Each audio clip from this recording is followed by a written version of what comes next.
muri yeZimbabwe muri rudadiso. Nhasi rarimwe zuva tiri munzvimbo yeMount Darwin, Nyaruwanza village. Ndo mugwagwa unobva muguta reMount Darwin wakananga kwaMatope.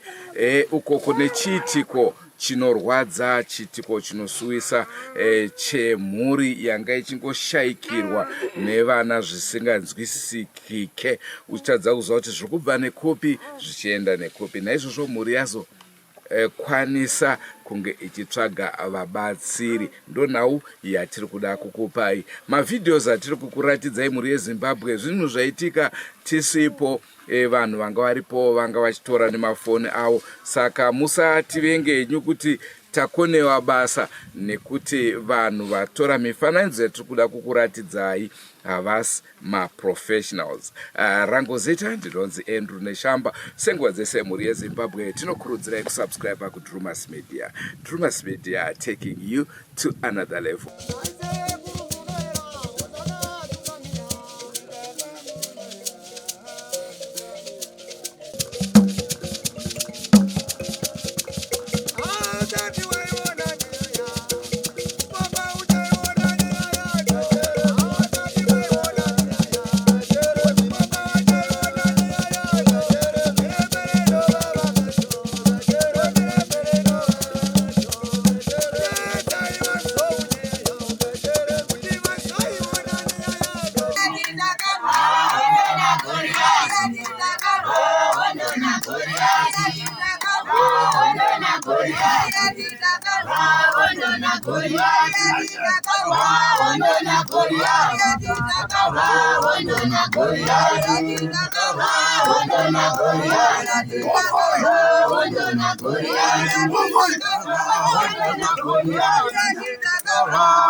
Yori katonzi bani ngiyo ndobaya katoraya. Yoro batare tsaona yo emotikari choto rimo futi muhondo dzaye dziriyo. Ndikochi.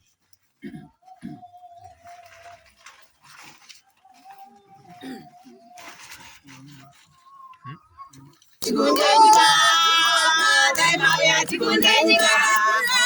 Daimauya tikundenyika. Daimauya tikundenyika. Daimauya tikundenyika. Daimauya tikundenyika. Daimauya tikundenyika. Daimauya tikundenyika. Daimauya tikundenyika. Daimauya tikundenyika. Daimauya tikundenyika. Daimauya tikundenyika. Wesa basi. Wanaona kifana. Daimauya tikundenyika. Sembra mkuchira akakura imono kuti chinje chipenyu ichi. Sembra mdishi. Tore dishi kana. Ana maitoreka mvura. Wana manyetora mvura. Vanoja nunda wewe. Utozo kuti usai wapo. Mvura iri. Mvura gari mvura ndiyo padhuze. Daimauya tikundenyika. Iripuyo. Daimauya tikundenyika. Daimauya tikundenyika. Daimauya tikundenyika. Daimauya tikundenyika. Daimauya tikundenyika.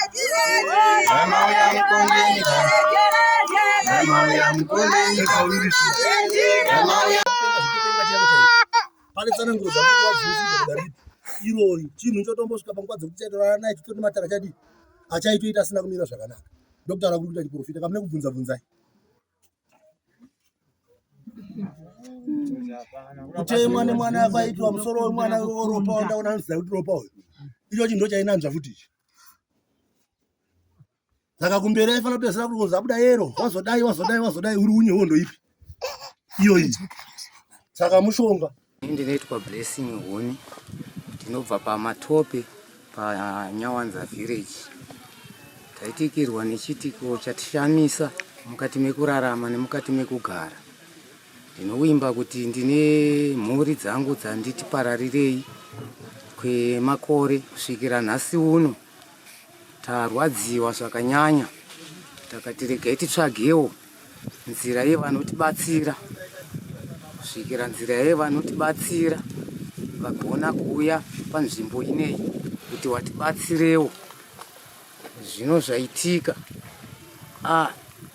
tashamisika tichiona zvimwe zvachona taita vana vadiki isu pachezvedu nekuti tatisati tambozvionawo mukati mekugara muupenyu kuti vanhu mukugara vanogara nemishonga yakakura kudaro inodya vanhu zvekudaro zvekuti zvimwe zvabatwa aiwa zvanga zvakazara neropa saka aiwa ini ndikutenda kuti pane nedzimwe dzenguva musha wedu dai kuri kuti wakaramba uchizenge vakachena poregedza kuwanika zvimwe zvichabatwa zvakare nevapenyu vamwe vatinenge tiinavo vachazoda kukumbira kana kune madzisahwira aiwa tiri ngazviperere kubva ipapa towana upenyu hutsva kuenda kumberi ndinotenda kureva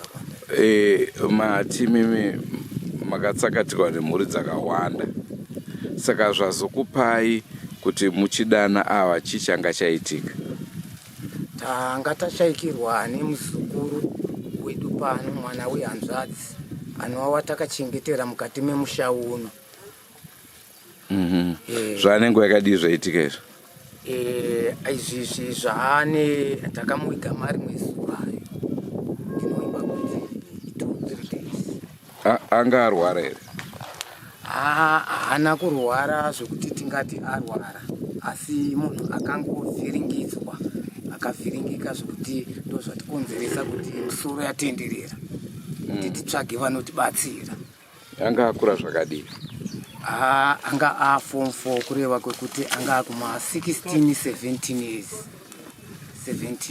pamusoro imhuri yeZimbabwe ini ndinonzi Betty Huni nemwana wekwaNyawanza tiri kusiririka diswa nechiitiko chakaitika ichi uyu mwana akashaya mwana wasisi wangu kuropafadza saka tiri kusiririsa nezvakaitika izvi kuti tikwanise kuzodana ava zvinoshuvira kuti iniwo ndini mumwe wacho akangokira uri usiku dziri hope dzandaitorota pakati pekuti tanga ndakarara ndairatidzwa ropa chiuya kwandiri achingochema achiti kwamungundiregerera sei hamusi kuona here kuti ndakaurayiwa saka ndakangoshamiswa chishamiso chikaitika kwandiri chokungoti ndakangovhunduka panga ndakarara ndakangomhanya ndakaenda kumakuwa iko kwakaradzikwa ropa ikoko ndakangohakira handina kuziva kutoti ndatosvika kumakuwa handinozoti pandikasvika kumakuwa ndakaitei ndakangodzoka iri mhepo zvekare kusvika mukati memusha asi ndichisvika mukati memusha zvaitika kuhoperwa zvichitoitika live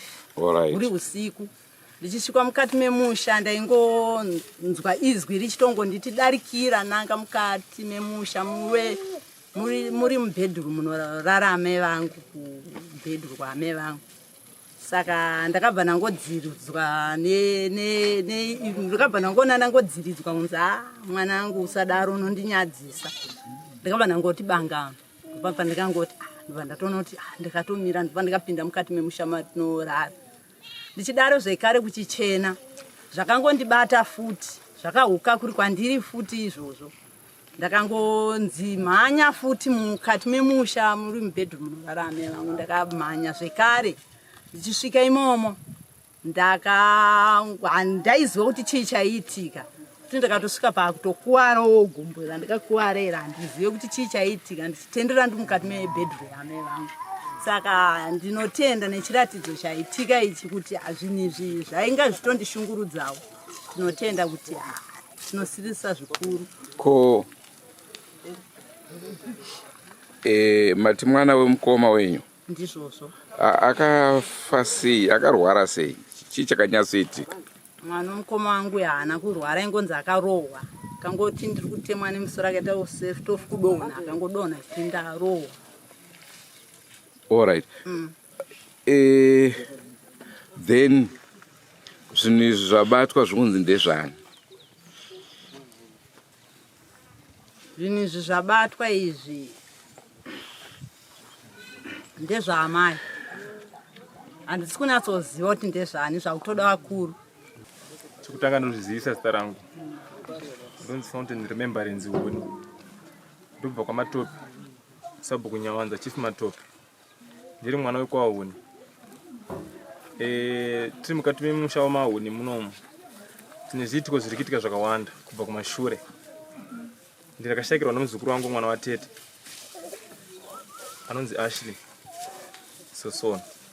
Ndobva ndazosayikirwa nemunin'ina wangu anonzi Takunda Huni. Ndobva ndazoshayikirwa nemuzukuru wangu zvekare ari mwana watete futi. Ndiye ropafadzo watazova kuno kuunganira muzuva ranhasi rinori. Inyaya iri kutishungurudza zvakanyanya nekuti vana vari kufa nechirwere chimwe chete, anongoti musoro, ndiri kunzwa kupera simba. Zvodaro kuzimhanya nekuchipatara tinenge takatononoka kudhara, mwana anenge atoparara. Ende ndikada kunyatsotarisa kuti vana vachari kutorwa, maages achari kutorwa anosiririsa chaizvo. Ashley akatorwa ari kuma-form 2, Takunda anga ari kuma-grade 6, grade 5. Vana vari kungotorwa, makadotarisa namba yari kumatorero yari kungoita mukuberekwa kwavo ndo manamba 2 kubva kuna first born, second born yacho. Vana vese vari kutaura nezvavo ma-second born. Kune musikana anonzi Ashley naTakunda naRopafadzo. Ropafadzo anga form 4, akatorejisa this year paChiunyi secondary school. Tiri pano paHuni, musha wamaHuni Manyawanza. Mukufamba nehama neshamwari nevanenge vachibatsirwawo mukati umu mune matambudziko akafanana newaya tiri vari kusanganawo nawo sese dambudziko ratisangana naro panapa nhasi. Takasangana nemasahwira edu akati chitiko chaitika musha menyu chekuti muri kufirwa nevana, madii kumbosumudzawo musoro mambofambawo nekunobatsirwawo nevanogona kungokubatsiraiwo nekuti zviitiko izvi chinoitika chiitiko chiri kurwadza nehama neshamwari. Saka takazofambawo nekunobatsirwawo mune vanzi vomweya. Shuwa takazosangana kusvikawo namadzibaba vari panapa. So zita ravo zvaondirangatadza kuziva kuti vanonzi Madzibaba Purangadhai, vanobva kuKaroi. Vakakwanisa kunouya shuwa tikakomuniketa nawo kusvika vasvika mukati menyika ino yeMount Darwen. Basa rakabata mukati memusha waHuni. Inini ndagutsikana nekuona zvaitika, ndinopupura kuti ndezvechokwadi nemaonero andaita. Tine zvinhu zvabviswa zvinofema zvanga zvichitofamba nekuona nemaziso edu enyama. Ende chandazofarira ndechekuti basa raitwa iwo Madzibaba Purangadhai vataura kuti ina handina chandiri kukwanisa kunobata pane zvandiri kunoita, asi ndiri kutungamidza imi mhuri yemaHuni. Ndimi munokwanisa kunoita chanjakutuma kuti ndonotora icho, unotora kana ringava bhegi kana ringava bhutsu yanayo, ndonobudisa chinhu chiri mukati, wakakwanisa kubata chinhu chiri mukati mebhutsu iyoyo kana mungava mubhegi. Asi tese tichiona masikati machena, zvaitika masikati machena kwete usiku. Ende ini ndiri kugutsikana nebasa iri nekuti ndandiri mumwe wacho pane vanga vachinoita basa iri rokuti anga achinzi ende kunotora chakati, ndandiri mumwe wacho anga atoripo ipapo ndichionawo zvanga zvichiitika panguva. Saka ndiri kupupura kuti basa rabatwa mukati menyika yemusha maHuni ichokwadi. Ndiri kuti hama dzangu ndinotenda nebasa rabatwa mukati menyika ino. Pamusoro uyu ana baba nana mai nemhuri dzangu dzose, pane ino nguva tiri kutenda nozvaitika mukati memusha umu. Ndanga ndakabatikana panhau dzemhuri dzangu, kuchiwanikwa chingonzi zvaitika zvese, zvaitika zvese. Saka inini ndaitawo shuwiro yokuti please mhuri dzangu tsvagai kuno vanhu vanobvisa. Inini handigone kuramba, dzimwe nguva inini ndiri wenyama, dzimwe nguva ndinoshandiswa ndisingazivi. Saka inini ndinoda kuti zvibude pachena. Saka ndati mhuri dzangu tsvagai vanogona kuita vagadzirise zvinhu zvidini zvidarike. Ndinoda kugarisana zvakanaka nemhuri dzangu. Saka inini wacho paropa rangu ndinoda kuti ndiwanikwe ndine urapwa hwokurapwa ndege kuwanikwa ndichingonzi uyu ndine munongedzo mukati memhuri. Zvanga zvichindirwadza ndakaremerwa, asi iye zvino nokushandirwa kwandaita mukati memusha ndiri kutonzwa nyangu iri kutodzika, ndiri kunzwa kure iri kuirwa. Ndozvanga ndichida nokuti ndaneta nazvo. Haleluya. Mashandiro aita madzibaba muri kutenda kuti vanofanira kunge vagona here? Vagona nokuti handizive kuti zvinhu zvinenge zvakamira sei, kana kuti ndizive kuti zvinhu izvi mumba mangu zviri kutondishamisa kuti zvanga zviri mumba mangu. Zvimwe zvacho zvabviswawo mangu inini. Zvanga zviri mumba mangu zvandisingazive mandinotsvaira mazuva ese ndichidii zvanga zviri pai. Saka inini ndiri wenyama womweya vanoona. Saka ndiri kutotaya vaita basa vandinunura pane zvavabvisa nokuti ndasingazive kuti ndine zvinhu zvandinazvo pai mukati memba yangu. Ko pane nhau yekuti pane mwana akambohakira ndokubva ada kuzoya kubedroom munoizivawo akahakira. Mwana akahakira asiri kuziva zvakuti akatanga aenda kumakuwa ndobva azoda kuya achida kupinda mumba kwenyu. Hakira kwaakaita akahakira huri usiku ndingangoti kuma3 ndopaakahakira achienda kumakuwa. Ndakamutswa inini kunzi mukai mwana aita sei aenda uko. Ndichimuka inini ndakamuka ndakamira ndakanzwa kuti munhu aenda kupi kumarinda. Ndakati kwete uko inini handiteeri. Ari kuziva zvaari kuita ari pamweya ndofunga. Saka ini handigoni kuteera achadzoka sokuenda kwaadini kwaaita. Ndikabva ndadzokera mumba ndikabva ndagara. Panguva iyozvo chokwadi akadi akadzoka mwana mumbashi achipinda mumba achigara. Tiri panhau iyoyo tanzwa muchitaura nhau yekuti kucheneswa ropa renyu imimi pachezvenyu mune here zvamainzwa kuti pane zviri kuitika pamuri kana kuti mune zvamaitoziva kundozviitika pandiri? Hapana chandainzwa kuti chiri kuitika pandiri kana chandaitoziva kuti chii chiri kuitika pandiri hakuna. Saka ndaita shungu idzodzi nekuti dzimwe nguva munogona kunge mabhilivha but pasina chatomboitwa, pasina kana basa rabatwa. Saka toda kunyatsoziva kuti sei muri kunyatsobhilivha kuti basa raitwa nemazvo. Inini ndiri kubhilivha kuti ndizvozvo zvaitwa izvozvo nokuti vana vanga vachigara vachitaura neni nguva nenguva. Zvinotaurika ndiri munhu mukuru ndotoziva kuti semukuru vana kana vachidai vari kuchema kwandiri ko chii chiri kuitika kwenge handina zvandinoziva. Saka ndandichitoshupika kuti chii chiri kumboitika. Saka zvazvadai aiwa ndoti Mwari maita henyu. Handicho chirongwa chatakupai mhuri yeZimbabwe. Chinonetsa zvikuru kana tapinda munhau dzemweya. Pane vanonzi vanatsika mutanda vanobata. Nhasi panga paine vechechi vanobata. Vanhu muchizviona munenge muchingoti ifeki idzo. Asi ufeki hwacho ndofunga munotondera tichimbotaura nasekuru vekunyanga, sekuru Tsoka. Patakataura navo zvakare vachitaura kuti ko imimi sei muchiramba zvinhu zvinobatwa, asi mukabvunza unonzwa kuti kune vanhu vari kubatwa nenyoka. Yozobatwa nyoka yacho vanzi inhema idzo zvinenge zvichimbofamba sei. Inini handisi pamweya, handina mweya wandiinawo, chedu ubvonga chete. Ndochirongwa chatanga tiinacho muzuva ranhasi mhuri yeZimbabwe. Katsaka nemuzuva ramangwana tichikupai zvakare zvimwe zviri kutora nzvimbo munyika yedu yeZimbabwe. Andrew Neshamba signing off. Don't forget to subscribe to Trumas Media. Trumas Media taking you to another level.